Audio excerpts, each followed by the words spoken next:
do we do? Stand up, fight back. When human rights are under attack, what do we do? Stand up, fight back. What do we do? Stand up, fight back. What do we do? Stand up, fight back. I'm tired of standing up and fighting. This is domestic soil. When is it going to be enough? Aren't you tired? Yeah, I know we are. No, aren't you tired? Yes. I went away for the first time in a decade on a fake vacation. You know why? Because I still got text messages and emails about things going on Rikers. And the day I was supposed to fly back, the 12th person that died this year actually died. So I couldn't even come back from a vacation in peace. And now we're out here for the 13th person. When is enough going to be enough? When are we going to hold the mayor and the commissioner accountable in real time? When are we going to say no more excuses? You've had to learn from the last 12, 13 deaths. No more excuses at city council. No more excuses at the board of corrections. Now I know we're on a time limit, so I want to bring up someone else who's pretty dope in council. I've gotten to know her a little bit while she came into office. And with me, you know, I run checks on everybody before I even say that they're dope publicly. And with running a check on her, I also find out that she's a woman of her word. Woo! And so, council member Sandy Nurse, yeah, thank you. The last name left my brain. I want you to come up and I want you to tell the people why this is important to you. Thank you. Hi, everybody. Hi.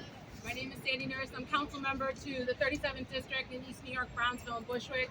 First of all, I just want to say, extend my condolences to the family of Michael Nieves and just say that this is horrible.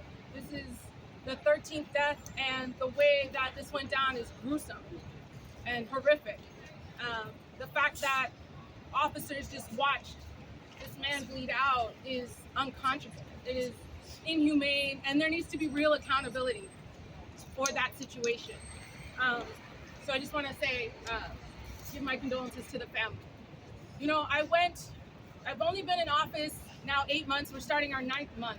So we've been in office the same amount of time as Commissioner Molino.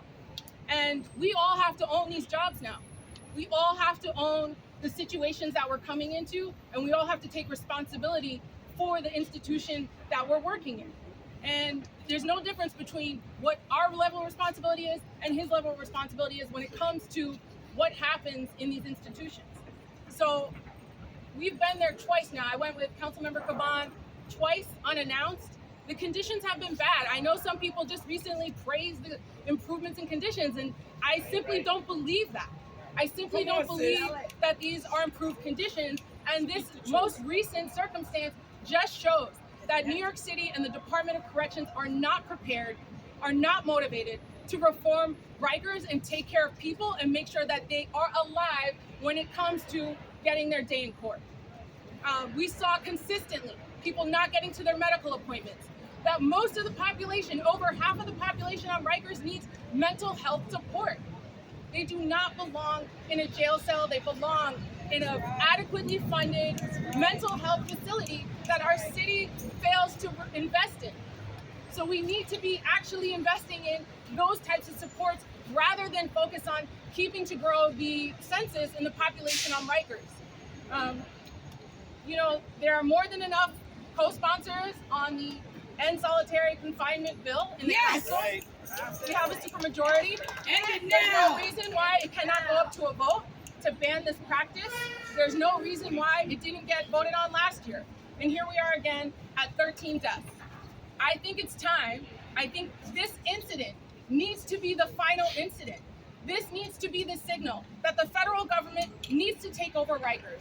Let the federal government bring the resources to bear to take care of people there while the city figures out how we are going to actually close Rikers. There's not a fucking plan in place to close Rikers right now. So at this point, we need to recognize the city is not prepared to do this. It clearly cannot change the culture, and what we need is additional support, additional accountability, and real consequences for when people's lives are ended. So thank you so much for allowing me to be part of your coalition. I respect everything you do. I'm in solidarity with you all. And just, again, my condolences to the family of Michael Nieves for this really gruesome, horrific loss. Thank you so much. Thank you.